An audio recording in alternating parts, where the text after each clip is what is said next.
Hello student, आपके अपने YouTube channel Anmol sir with target पे स्वागत है। आज हम आपको बताएंगे स्टूडेंट कक्षा 12 का अवकलन प्रश्नावली स्टार्ट करने वाले हैं हम लोग आज। और वो भी प्रश्नावली है 5.2। ठीक है, प्रश्नावली 5.2 का एक एक क्वेश्चन कराऊंगा, पूरा वीडियो को अंत तक देखिएगा। ठीक है, और हम लोग इसमें बात ये करेंगे कि कैसे निहित फलन का अवकलन करेंगे। निहित फलन का अवकलन करना है तो स्टूडेंट निहित फलन का अवकलन कैसे किया जाता है एक बात ध्यान दीजिए। निहित फलन का अवकलन करने का एक फार्मूला होगा कि dy अपान dx। क्या होगा? dy upon dx equal to होता है dt बटे के dx इंटू dy बटे के dt। ये फार्मूला होता है हम लोगों का निहित फलन का अवकलन के लिए। किसका होता है स्टूडेंट? निहित फलन का अवकलन करते हैं तो dy upon dx equal to dt upon dx into dy upon dt। इसका मतलब क्या हुआ कि अगर आपका ये dt से dt कट भी जाता है तो dy अपान dx बराबर इधर ऊपर में क्या बचा? dy बचा, नीचे में क्या बचा? dx बचा। तो ये dy अपान dx बराबर क्या मिलेगा? dy upon dx। तो इस तरह से ये फार्मूला होगा। मैं आपको समझाया हूं, आप कटाना पिटाना मत। ठीक है, मैं आपको समझा रहा हूं, ध्यान से देखो। मेरे कहने का मतलब क्या है कि निहित फलन है। क्या है? अब हम लोग कैसा निहित फलन का अवकलन करेंगे। तो जब बाबू निहित फलन का अवकलन करोगे ना तो dy upon dx equal to dt upon dx into dy upon dt का प्रयोग करेंगे। इसका मतलब ये होता है कि अगर dt से dt अब कटा भी दो ना तो कोई मान में परिवर्तन नहीं होता है। ठीक है स्टूडेंट, तो इसलिए ये हम लोगों का फार्मूला होता है ये कि dy upon dx equal to dt upon dx into dy upon dt। ठीक है ना? तो स्टूडेंट ये फार्मूला है, आप नोट कर लो। ये निहित फलन का अवकलन करने के लिए है, यही फार्मूला है। इसी फार्मूले पे हम लोग पूरा क्वेश्चन को करेंगे। ठीक है, देखिएगा आगे। देखिए इसका पहला क्वेश्चन है। इसका पहला क्वेश्चन क्या कह रहा है कि साइन कोष्टक में x स्क्वायर प्लस 5, साइन कोष्टक में x स्क्वायर प्लस 5 इसका अवकलन करना है। x के सापेक्ष इसका क्या करेंगे? अवकलन करेंगे। तो सबसे पहला काम ये करेंगे स्टूडेंट कि लिखेंगे हल। ठीक है, हल लिखने के बाद एक बार इस क्वेश्चन को उतारेंगे तो साइन x स्क्वायर प्लस 5। ठीक है ना? अब देखिए ये साइन x नहीं है, साइन देखिए साइन x, तो x की जगह पे क्या है? x square plus 5। क्या है? x square plus 5। तो x है ना, x यहाँ रहना चाहिए ना। तो इतनी बात को हम लोग मान लेंगे। इतनी बात को क्या करेंगे? मानना पड़ेगा हम लोगों को। क्या मानेंगे? तो इसको मान लेंगे कि माना t बराबर x स्क्वायर प्लस 5 है। क्या मान लेंगे स्टूडेंट कि t बराबर x स्क्वायर प्लस 5। ठीक है, अब लिखेंगे इसको पहले मान लेंगे ऐसा करते हैं कि इसको पहले मानते हैं y बराबर साइन x स्क्वायर प्लस 5। अब इतना को मानना पड़ेगा कि माना t बराबर x स्क्वायर प्लस 5। इस t को मतलब इतना बराबर t मान लेंगे। अब तो क्वेश्चन हो जाएगा y बराबर साइन और x स्क्वायर प्लस 5। देख रहे हो ना स्टूडेंट, x स्क्वायर प्लस 5 और x स्क्वायर प्लस 5 के स्थान पे x स्क्वायर प्लस 5 के स्थान पे आप क्या लिख सकते हो? t लिख सकते हो। यहां लिख दोगे t। ठीक है स्टूडेंट, अब देखो होगा क्या कि लिखोगे कि यहां पे जो एंगल होता है ना, जो कोण होता है, यहाँ पे साइन t है तो t के सापेक्ष ही अवकलन होगा। यहाँ साइन t है, जो चीज यहाँ रहेगा उसके सापेक्ष ही अवकलन होगा। तो हम लोग लिखेंगे कि t के सापेक्ष अवकलन करने पर, t के सापेक्ष अवकलन करने पर, तो जब t के सापेक्ष करेंगे तो ये हो जाएगा dy अपान dt बराबर इधर d अपान dt और यहां लिख देंगे हम लोग क्या? Sine t। ठीक है ना, d upon dt sine t। अब क्या हो जाएगा यहां से कि dy अपान dt बराबर इसका अवकलन क्या हो जाएगा? तो हो जाएगा cos t। इसका अवकलन क्या हो जाएगा? cos t।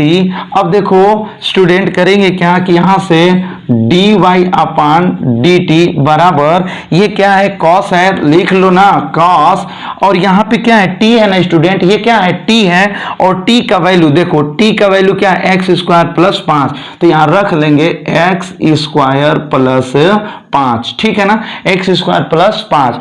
अब हम लोग करेंगे क्या कि जो माने थे, ये जो अब काम होगा दूसरा यहां से कि जो मानते हैं उसका भी अवकलन करते हैं, ठीक है ना। तो ये माने थे क्या, आप लोग माने थे बाबू t बराबर x² + 5, ठीक है ना, t बराबर x² + 5। जो चीज माने रहोगे उसका अवकलन फिर करना होगा, किसके सापेक्ष, तो x के सापेक्ष। अब x के सापेक्ष अवकलन करोगे तो यहां पे लिखोगे कि x के सापेक्ष अवकलन करने पर, x के सापेक्ष अवकलन करने पर, तो जब x के सापेक्ष करोगे तो ये dt अपान में क्या हो जाएगा dx बराबर इसका करोगे d/dx x² प्लस d/dx और यहाँ पे 5 होगा, ठीक है ना स्टूडेंट।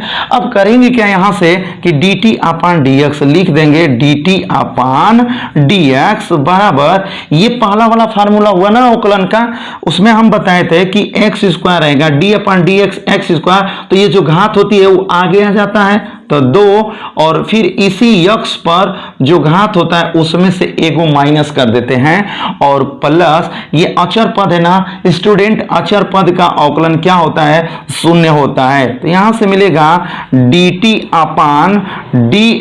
बराबर 2, और ये x और 2 में से 1 घट जाएगा तो क्या x, सॉरी 2 में से 1 घटेगा 1, तो 1 किसी का पावर में नहीं लिखते हैं, 1 किसी के पावर में नहीं लिखते हैं। अब हम लोगों का फार्मूला क्या था, फार्मूला था dy/dx equal to dt/dx into dy/dt, ये फार्मूला था ना निहित फलन का, यही फार्मूला था ना। अब इसी फार्मूले पे रख देते हैं तो dy/dt इक्वल टू देखो dt/dx, देखो स्टूडेंट dt क्या है, dx है, और यहां से देखो dt/dx का मान क्या है 2x है, क्या है 2x है, तो हम लोग यहां पे लिखेंगे 2x इंटू देखो आगे क्या है dy/dt है ना। अब देखो यहां से देखो dy/dt का मान क्या है cos,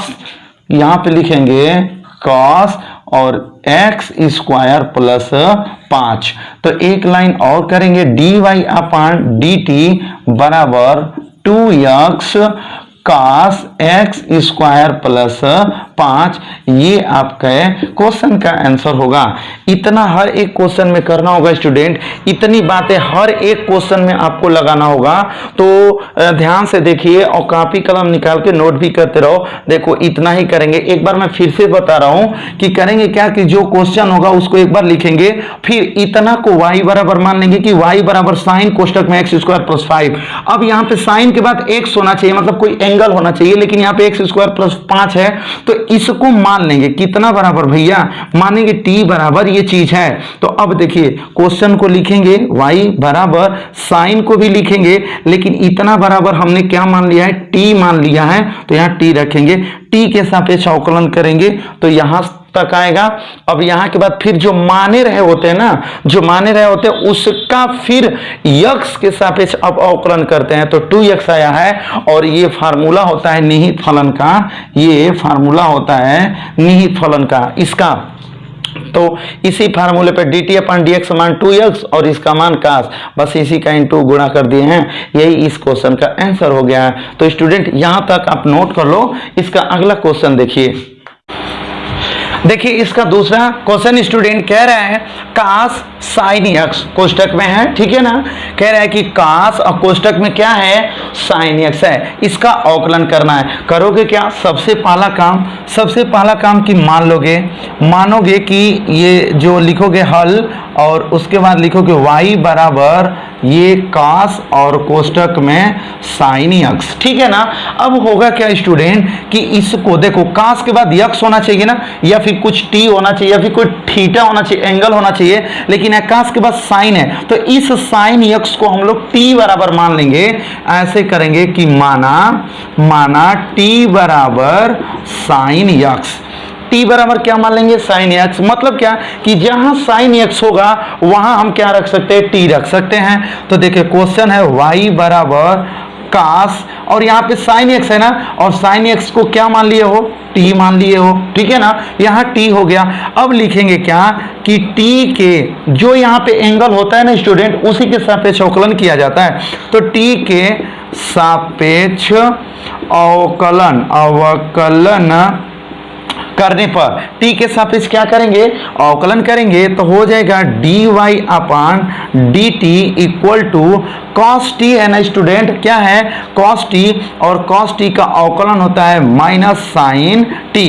कॉस टी का अवकलन क्या होता है, माइनस साइन टी।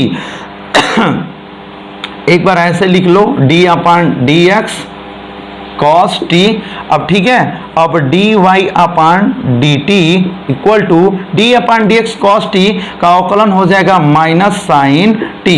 क्या हो जाएगा स्टूडेंट, माइनस साइन टी। अब होगा क्या कि यहाँ पे टी का मान रखेंगे, होगा क्या कि d Y upon D t बराबर माइनस, और ये साइन, और ये बाबू क्या है, टी है ना, ये क्या है टी। अब देखो टी का इक्वल टू क्या माने थे आप, साइन यक्स माने थे, टी बराबर साइन यक्स माने थे, तो यहां पर लिख लोगे साइन यक्स, यहां पे क्या लिख लोगे, साइन यक्स। अब होगा क्या कि यहां से अब जो चीज माने रहे होते हैं ना उसका फिर अवकलन करते हैं। तो यहां से क्या था, टी था, तो लिखेंगे टी बराबर साइन यक्स, टी बराबर क्या लिखेंगे स्टूडेंट, साइन यक्स। अब यहां पे ये एंगल क्या है, यहां पे देखो एंगल क्या है, एक्स है ना, इसका यहां पे एंगल क्या है, एक्स है, कोण एक्स है।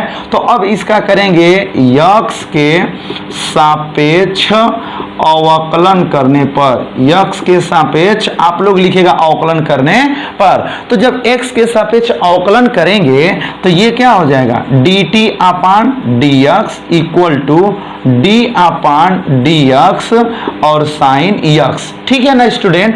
अब होगा क्या कि dt upon dx equal to, अब d upon dx sine x, x sine x का अवकलन x के सापेक्ष क्या होता है स्टूडेंट, तो होता है कास x।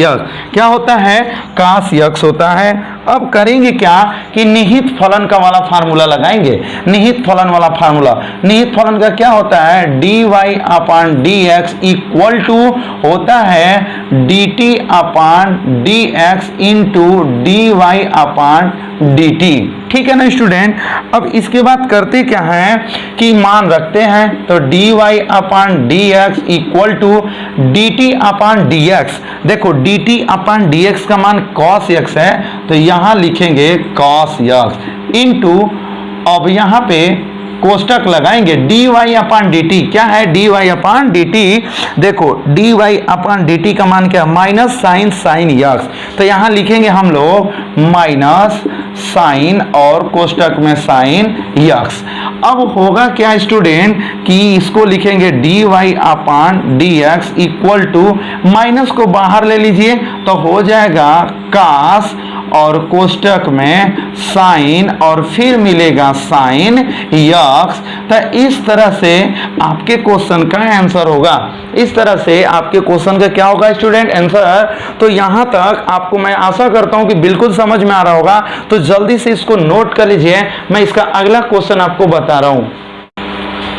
देखिए इसका तीसरा क्वेश्चन क्या है, साइन कोष्टक में ए एक्स प्लस बी, साइन कोष्टक में ए एक्स प्लस बी, इसका अवकलन करना है। करोगे क्या, सबसे पहले लिखोगे इसको कि ये y बराबर है, सबसे पहला बात क्या है कि ये y बराबर है क्या, तो साइन ए एक्स प्लस बी, साइन ए एक्स प्लस बी, ठीक है स्टूडेंट। अब होगा क्या कि देखिए साइन के बाद कोई थीटा होना चाहिए, यहाँ पे थीटा नहीं है, यहाँ पे ए एक्स प्लस बी है, तो उसको ही मानो, ठीक है ना, उसको मान लो कि माना t बराबर ax प्लस b है। ठीक है ना स्टूडेंट, मान लेंगे कि माना जो ax प्लस b है वो कितना बराबर है, वो t बराबर है।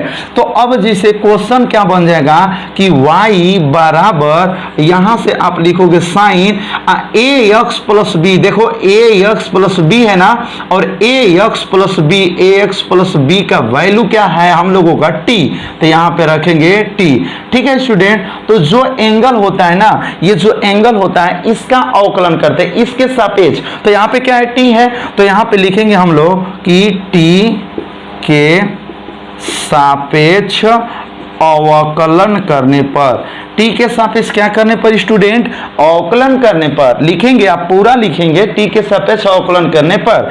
अब होगा क्या कि यहां से dy अपान dt, ठीक है ना, equal to d upon D t, और यहाँ पे हो जाएगा साइन टी। ठीक है ना स्टूडेंट, अब लिखोगे d Y upon D t equal to d upon D t sine t का अवकलन होता है कॉस टी। ठीक है ना, इसका अवकलन क्या होता है, एक बार फिर से लिखते हैं D Y upon D t. अब होगा क्या कि बराबर d upon D t sine T है, उसका अवकलन होता है क्या, cos टी ना स्टूडेंट।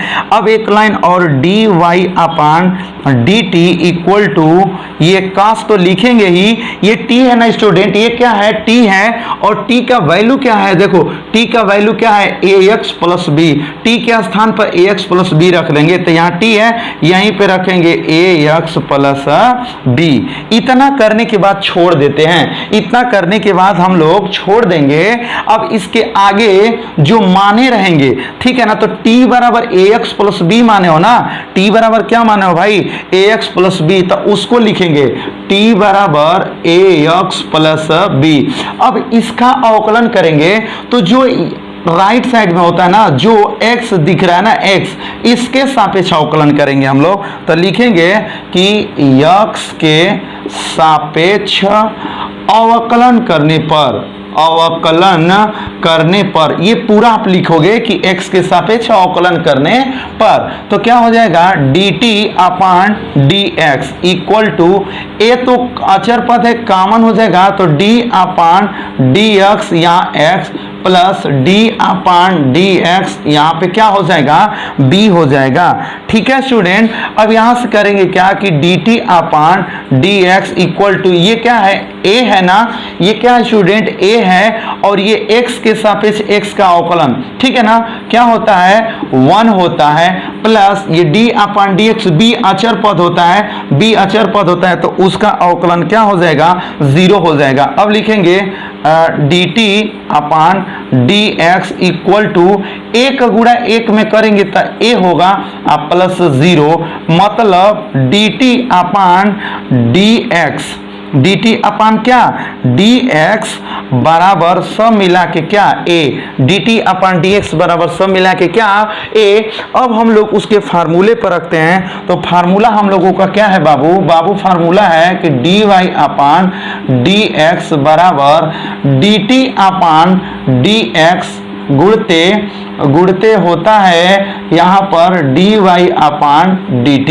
ठीक है ना स्टूडेंट, अब इसके बाद करेंगे क्या कि इसका मान रखेंगे, तो dy अपान dx तो लिख लेंगे, लेकिन dt अपान dx, देखो dt अपान dx और dt अपान dx का मान क्या है, a है, स्मॉल a है, इनटू dy अपान dt। देखो dy अपान dt का मान क्या है स्टूडेंट, cos है, यहाँ लिखोगे cos, और यहाँ लिखोगे ax प्लस b। ठीक है ना, इसको एक लाइन और हल करते हैं, तो d upon dx equal to, यहाँ पे a और ये मिल गया cos ax प्लस b, उसी तरह उतार देंगे, यही आपके क्वेश्चन का आंसर होगा। ये dy अपान dx का वैल्यू निकल गया, मतलब x के सापेक्ष अवकलन निकल गया। ठीक है स्टूडेंट, तो यहाँ तक आप नोट कर लो, यहाँ तक जल्दी से आप नोट कर लो। इसका अगला क्वेश्चन, चौथा क्वेश्चन मैं आपको जल्दी से बता दूं, तो जल्दी से नोट कर लो कि सेक और कोष्टक में tan और अंडर रूट में यक्स, ठीक है ना। इसको दो बार मानना पड़ेगा स्टूडेंट, क्योंकि देखो सेक के बाद थीटा होना चाहिए, लेकिन इसमें सेक के बाद tan है, tan के बाद फिर करड़ी में यक्स है, तो दो बार इसको मानना पड़ेगा। तो सबसे पहला काम हम लोग ये मानते हैं कि इक्वेशन y बराबर है, तो y बराबर क्या है, सेक और कोष्टक में tan और करड़ी में यक्स, ठीक है स्टूडेंट। अब हम लोग क्या करेंगे कि पूरा बात को ही मान लेते हैं, इतना को मानना पड़ेगा, ठीक है ना। माना और इतना मतलब t बराबर tan और अंडर रूट में यक्स, इतनी बात को हम लोग मान लेंगे कि माना t बराबर tan करड़ी में यक्स। अब होगा क्या, क्वेश्चन क्या होगा, y बराबर सेक और t हो जाएगा ना। देखो t है tan करड़ी में x का मान, tan करड़ी में x का मान को क्या मान लियो t, तो यहाँ पे सेक होगा तो सेक को उतारेंगे और इतना की जगह पे क्या लिख देंगे, t लिख देंगे। तो जो बाबू एंगल होता है ना उसके सापेक्ष अवकलन करते हैं, तो यहाँ लिख देंगे कि t के सापेक्ष अवकलन करने पर, ठीक है ना। या फिर ऐसे लिख सकते हैं कि differential with respect to t, differential with respect to t, मतलब टी के सापेक्ष अवकलन करने पर, तो यहाँ हो जाएगा d Y upon D t बराबर डी अपान डी टी, और यहाँ हो जाएगा सेक टी, ठीक है स्टूडेंट। अब देखिए सेक टी का हम लोग अवकलन करेंगे, सेक, ठीक है ना। सेक टी का हम लोग क्या करेंगे, अवकलन करेंगे। तो सेक टी का अवकलन होता है क्या, तो होगा क्या कि डी अपान डी टी बराबर सेक टी का अवकलन होता है सेक टी इंटू tan t, क्या होता है, सेक t इंटू tan t, ठीक है स्टूडेंट। अब t का मान रखेंगे तो होगा क्या कि dy अपान dt बराबर सेक, और यहाँ t है ना, और इस t का वैल्यू देखो यहाँ पे क्या है बाबू, तो कोष्टक में है tan करड़ी में यक्स। अब देखो इनटू, फिर यहाँ से लिखेंगे tan और फिर t है ना, यहाँ पे फिर t आ गया, तो फिर t का वैल्यू रखेंगे कोष्टक में tan करड़ी में यक्स। इतना करने के बाद जैसे ही इतना हम लोग करते हैं स्टूडेंट, तो मिलेगा क्या कि एक काम और करना पड़ेगा हम लोगों को, कि जो चीज माने थे, जो चीज क्या माने थे भैया, t बराबर tan अंडर रूट x माने थे, तो इसको लिखेंगे t बराबर tan और करड़ी में क्या यक्स माने थे। तो अब होगा क्या कि अब इस करड़ी में x को भी मानना पड़ेगा, करड़ी में x को भी अब हम लोगों को मानना पड़ेगा। तो लिखेंगे यहाँ से कि माना z बराबर, अब एक अलग चीज मानना पड़ेगा ना z, तो z बराबर करड़ी में क्या यक्स। अब देखिए z बराबर करड़ी में यक्स का मतलब होता है 1/2, करड़ी में z का मतलब क्या होता है 1/2। अब यहाँ पे यक्स है तो लिखेंगे इसका कि यक्स के सापेक्ष अवकलन करने पर, लिखेंगे यहाँ पर कि यक्स के सापेक्ष अवकलन करने पर, अवकलन करने पर आप लोग पूरा लिखेंगे कि यक्स के सापेक्ष अवकलन करने पर, ठीक है स्टूडेंट। यहां से हम लोग करेंगे क्या कि यक्स के सापेक्ष जैसे ही लिखेंगे अवकलन करने पर, तो होगा क्या,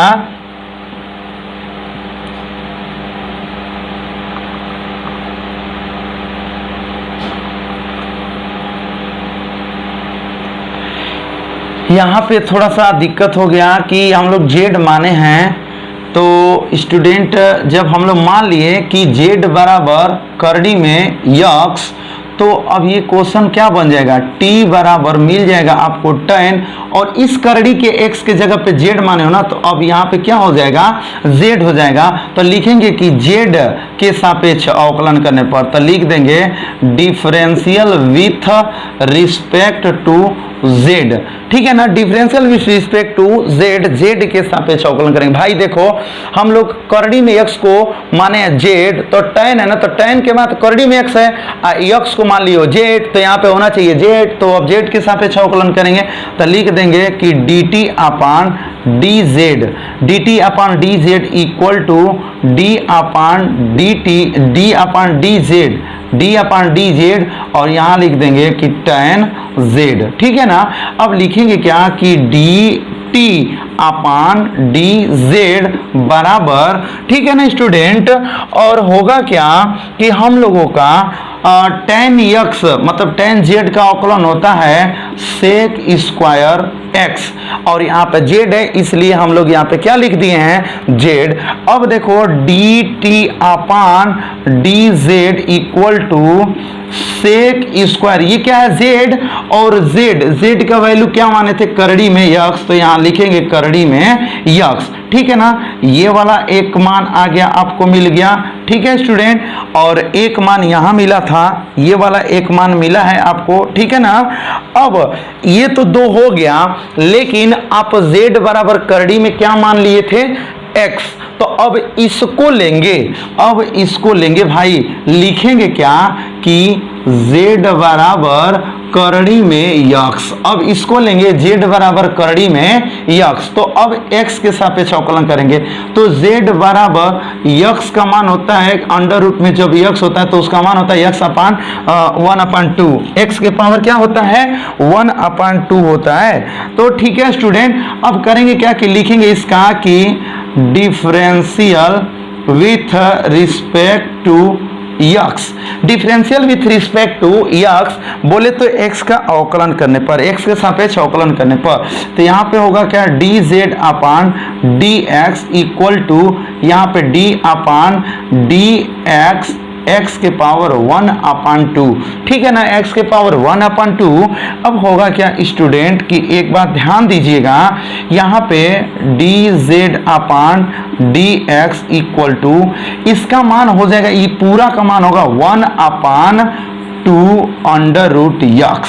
कैसे होगा मैं इसको समझाता हूं। देखिए 1/2 आगे आता, इसका अवकलन करते तो 1/2 आगे आता, फिर x के पावर 1/2 में से -1 करते तो 1/2 हो जाता, और उसके बाद x के पावर इसका लसा लेते, लसा होता 2, और 2 में से 2 का मतलब ये 2 से 2 कट जाता, 1 - 2 बचता, तो 1/2 x के पावर वो 2 में से 1 घटाते तो -1/2, मतलब 1/2, और 1/, में ना ये पूरा बात इतना बात 1/, में करेंगे तो x के पावर वो 1/2 हो जाएगा, x के पावर 1/2, तो 1/2 और ये अपान में 1/2। देखो यहाँ करड़ी था तो 1/2 हुआ, यहाँ 1/2 है तो क्या हो जाएगा करड़ी हो जाएगा, और x, तो यही बात हम यहाँ डायरेक्ट लिख दिए हैं, और इस बात को यहाँ तक हम क्या किए समझा भी दिए, तो आप इसको भी अब चाहोगे तो नोट कर सकते हो। ठीक है ना। तो इस तरह से हम लोगों का तीनों का मान निकल चुका, इस तरह से स्टूडेंट तीनों का मान निकल चुका। अब करेंगे क्या कि तीनों को लिखेंगे तो इसको मिटाना पड़ेगा, इसको क्या करना पड़ेगा भाई मिटाना पड़ेगा, तभी तो होगा इसके आगे, इसको मिटाना पड़ेगा। अब सूत्र बनेगा हम लोगों का। ठीक है ना। तो अब एक काम करेंगे स्टूडेंट कि इतना आप नोट कर लो, क्योंकि अब इधर मिटाना पड़ेगा, इधर मिटाना पड़ेगा तभी काम होगा।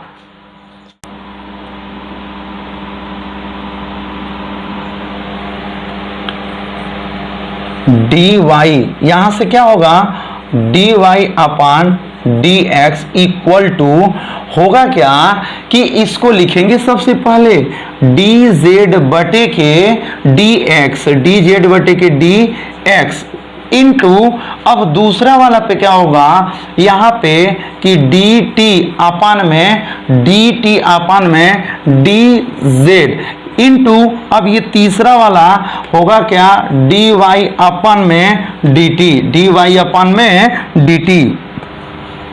अब होगा क्या बाबू ना कि d Y upon D x equal to, देखो d z upon D x, देखो यहाँ पे d z upon D x का मान 1/2 अंडर रूट में एक्स, 1/2 अंडर रूट में यक्स। ठीक है स्टूडेंट, अब देखिए अगला का मान रखेंगे dt/dz। देखो क्या है dt/dz, dt/dz का मान क्या है sec square under root x. तो यहां लिख देंगे sec square under root x into अब dy/dt, और देखो dy/dt का मान क्या है सेक, यहां पे क्या है बाबू सेक कोष्टक में tan अंडर रूट में यक्स, और उसके बाद फिर tan, फिर है क्या है tan, तो इसको मिटा देते हैं। ठीक है ना, यहाँ पे क्या है फिर इंटू में tan कोष्टक में, फिर tan करड़ी में क्या है यक्स है। तो ये आपके क्वेश्चन का आंसर होगा। तो ये वाला लाइन आपके क्वेश्चन का क्या होगा स्टूडेंट, आंसर होगा। थोड़ा बड़ा था, फिर से दोबारा वीडियो को पीछे करके आप देखिएगा, बिल्कुल समझ में आएगा स्टूडेंट। तो यहाँ तक आप जल्दी से नोट कर लीजिए, यहाँ तक आप जल्दी से नोट कर लीजिए। इसका तो मतलब हो ही गया है, तो इससे कोई मतलब नहीं है। ठीक है ना, तो यहाँ तक आप जल्दी से नोट कर लो। ठीक है ना, और नोट करने के बाद बाबू मैं एक बात बता दूं कि अगर चैनल पे आप नए होंगे तो चैनल को सब्सक्राइब करके बेल आइकन को प्रेस कीजिएगा, ताकि इंटर से संबंधित कोई भी वीडियो मैं अपलोड करूं तो उसका नोटिफिकेशन सबसे पहले आपके पास पहुंचेगा। और दूसरी बात कि इस प्रश्नावली 5.1 का ये पार्ट 1 है। पार्ट 2 में आपको मैं बताऊंगा 6वां क्वेश्चन से 10वां क्वेश्चन कराऊंगा पार्ट 2 में आपको। तो यहां तक आप वीडियो को मतलब आपको वीडियो देखे हो अच्छा लगा होगा तो लाइक शेयर कमेंट जो करना होगा आप करिएगा। ठीक है स्टूडेंट, यहां तक देखने के लिए वीडियो को धन्यवाद।